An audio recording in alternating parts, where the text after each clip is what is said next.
Tua will answer some questions when we're finished.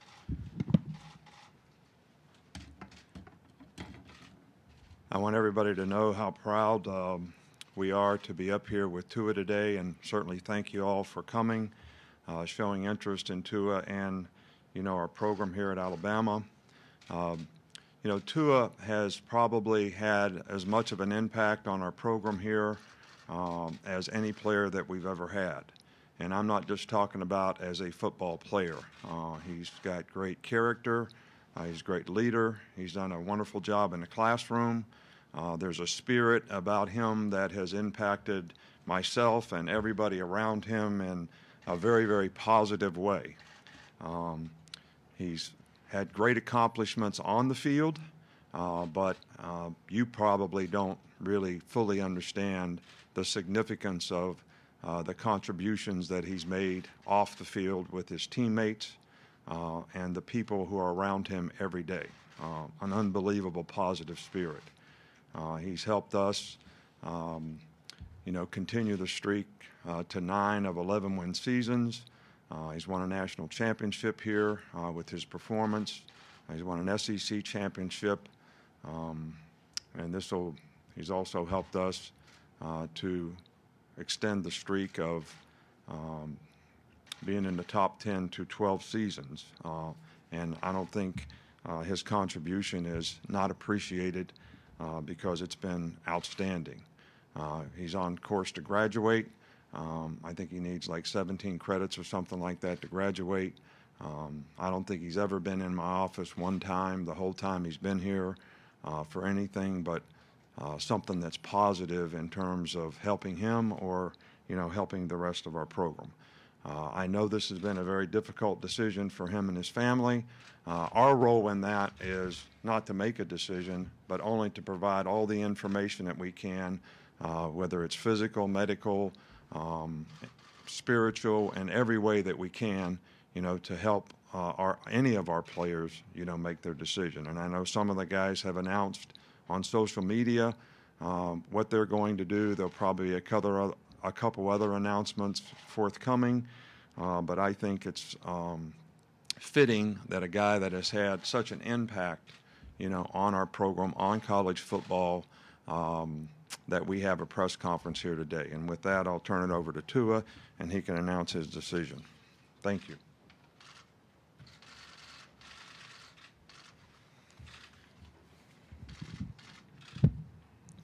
Well, good morning. Thank you all for coming today. I've had a difficult time making this decision about my future, but first and foremost, I want to thank my Lord and Savior Jesus Christ for this opportunity to stand before you all with my decision. My love for the University of Alabama, our coaches, our fans, and my teammates has made this especially hard for me. I have had the advice and counsel of my parents, my family, and coaches in going through a thorough analysis of the alternatives. And without further ado, with lots of prayers, thoughts, and guidance, I have decided that I will be declaring and entering the 2020 NFL Draft. My 3 years at the University of Alabama have been the epitome of a roller coaster. I've had a fair share of ups, of many ups and a handful of downs, and I couldn't be happier to know that with all the success and failures I've had here at the university, it has prepared me for life in general. I can't express how grateful I am to have attended the greatest school in college. But the biggest thing I will remember with my time here are the memories that I've made with all my friends, family, and loved ones. I want to honor and thank Coach Saban for allowing me the chance to play for him. I'm forever grateful that I not only got to build a great relationship with someone like him, but I also got to play for him. I'd like to thank Coach Sark and our entire coaching staff for helping me enhance my skills this year. And I'd like to thank Jeff Allen and his athletic training staff for the first-class treatment they've given and shown me and my family. I'd like to thank Josh Maxson and his crew for helping me build my brand here. And to all those behind the scenes that don't get enough credit, thank you, thank you, thank you. I'd like to extend my appreciation also to John Deaver and our academic advisors for the help and support they've given me, and to our AD, Greg Byrne. Thank you for the many talks we've had and for the tremendous support you've given me. To my teammates, thank you for the lifetime worth of memories and lessons. Thank you for the laughs, the love, and all the hard work that came with helping me shape me to be who I am today. I'm going to miss you all from the starting lineup to the scout team. To Bama Nation, I'd just like to thank you all for tremendous 3 years of support that you've given me and my family, and thank you for taking our family in as your own. To my parents, thank you for giving me everything. Thank you for everything, and thank you guys for instilling everything you had in me, and thank you for your continuous love, support, and especially prayers. I'd like to thank my family and everyone who's been involved in this process. Like I've heard my parents say many times, it takes a village to raise a child, so thank you all. As I wrap things up, there will still be a Tagovailoa here playing football, and it's my little brother Talia. And I plan to stay close to the university and always be a part of the Alabama family. So I'd like to leave you all with this. From one of my favorite Tim McGraw songs, when you get where you're going, don't forget turn back around and help the next one in line. Always stay humble and kind. Thank you all so much. God bless and Roll Tide. Thanks, Tua. At this time, Coach is going to dismiss, and Tua's going to take some questions. Alex is going to run that for you. Raise your hands like you do. First, we'll Cecil back there in the corner. Congratulations, Tua. And what's the next step for you now in terms of rehab, in terms of meeting with teams? Have you thought that out yet? Yeah, well, I'm just focusing on my rehab as far as now, with all the teams, and deciding if I'm going to do anything physically. We'll decide that with our athletic training staff, and then with what the doctors have to say about that. So are you going to stay here to rehab at least for the foreseeable future? Yeah. Yes. Up front here with Chris. Was there one thing that was the deciding factor in this decision? No, it was just a hard decision all around. Just taking into consideration the pros and cons for both sides of the situation, and of the decision. And I got to seek guidance from my family. We prayed a lot about it, and this is a decision that I'm gonna have to live with, and so I made it, and I'm good with it. Over here in the middle with Al. To it, you went to New York this weekend to kind of get an evaluation. What kind of feedback did you hear from doctors there, and what did that kind of tell you about the foreseeable future? Well, I don't think any of the doctors can tell, the foreseeable future. None of the guys rehabbing me can tell that.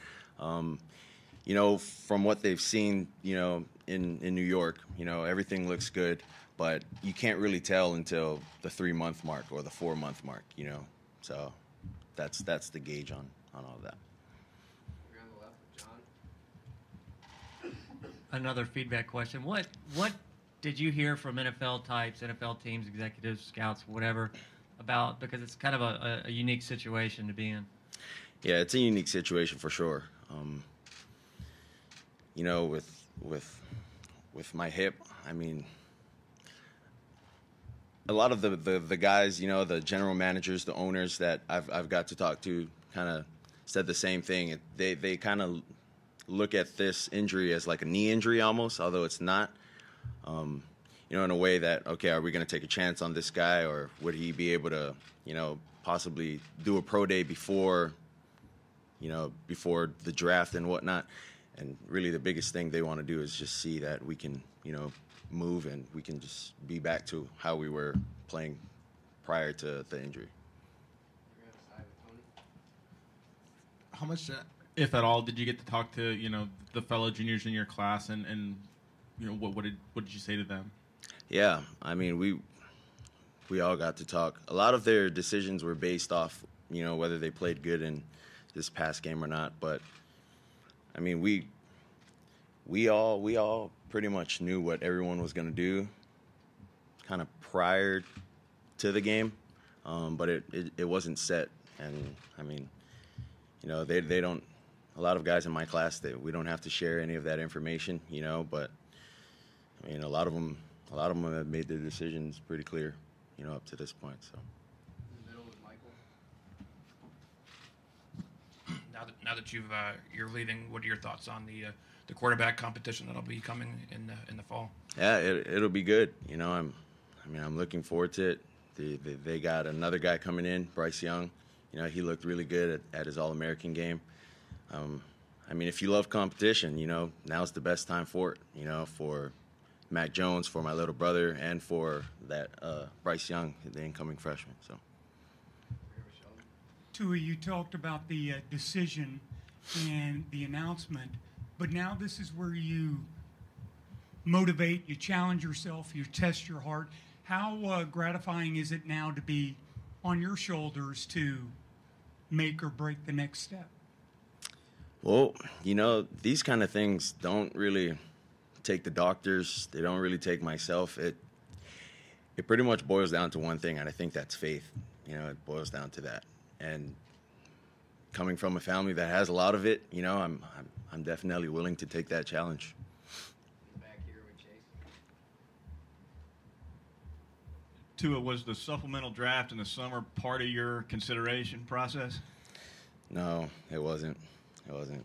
I mean, if that was part of my process, I probably would have just said I was going to stay here at the University of Alabama. So it wasn't really a thought. Middle here with Jones. Tua, first off, congratulations on the incredible career. Thank you. Could you explain more how faith went into this decision that you decided to make? Yeah, well, you know, we seek guidance from, you know, a good amount of pastors. You know, my dad is really good friends with Pastor Chris, Church of the Highlands. I got to seek counsel from, you know, our pastors back home, and then also Pastor Perry Stone. So, I mean, you know, they pretty much all had the same thing, you know, follow your heart. And then they also had, you know, stories to kind of align with what they were trying to share with me too. So. Back here with Ryan. You mentioned talking to NFL general managers. Do you have an estimate how many you spoke with? Probably too many. There's just a good amount, you know. So. Anyone else have any questions? Middle here with Alex.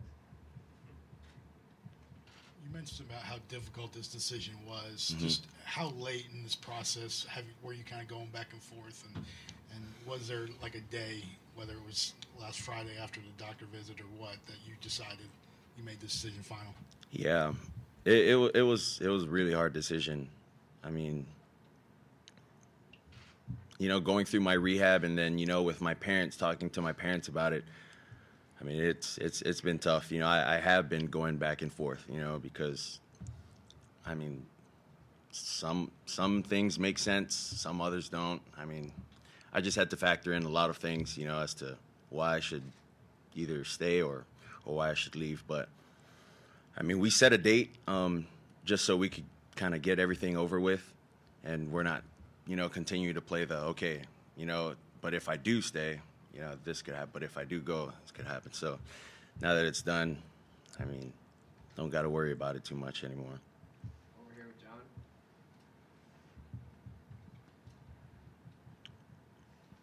Do you, from everything you've heard and everything you believe, do you feel like you'll be a pretty high first round pick, and would you have gone if you didn't expect that?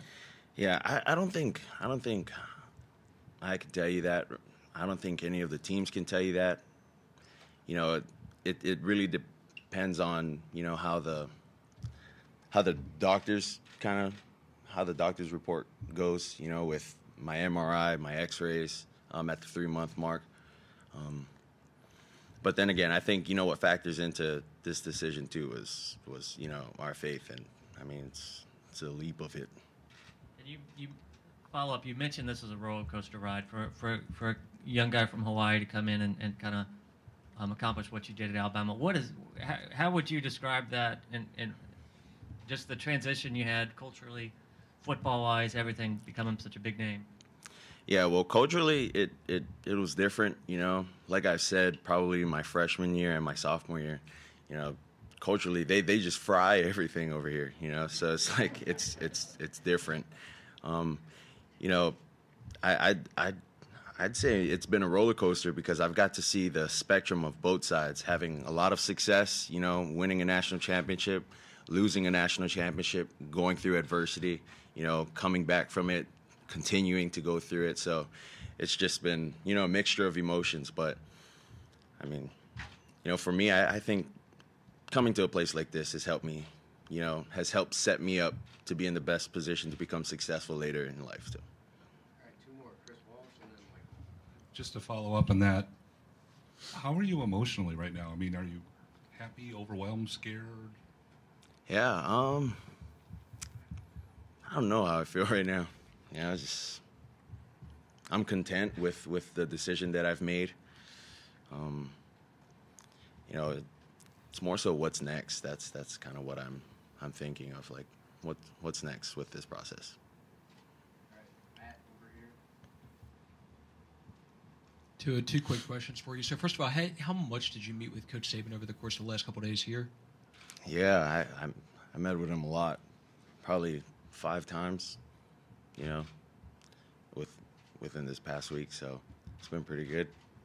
So based on the updated feedback that you've gotten, are you expecting right now to be ready for the start of football season, be able to play at that point? Are you optimistic about that? About playing football? Yeah, about being available to play at the beginning of football season. Yeah, I'm optimistic that I'll be able to play, this upcoming season. But I think for me right now, I'm more so worried about, getting better as soon as possible, see what I can do, if I can do a pro day, if I can't do a pro day. And then, it's really all dependent on what the doctors, have to say to the teams and, what the results come back in as. Last one here in the middle of Michael. I know you said you went back and forth on your decision. Was there any point where you had made up your mind and you were going to come back and change that decision? Well, seeking guidance from my family, my parents. We've had a lot of family talks, about this, and I think this is the best thing for me and my family to do. So that's why I made the decision. All right, thank you guys. One last time, God bless, Road Tide.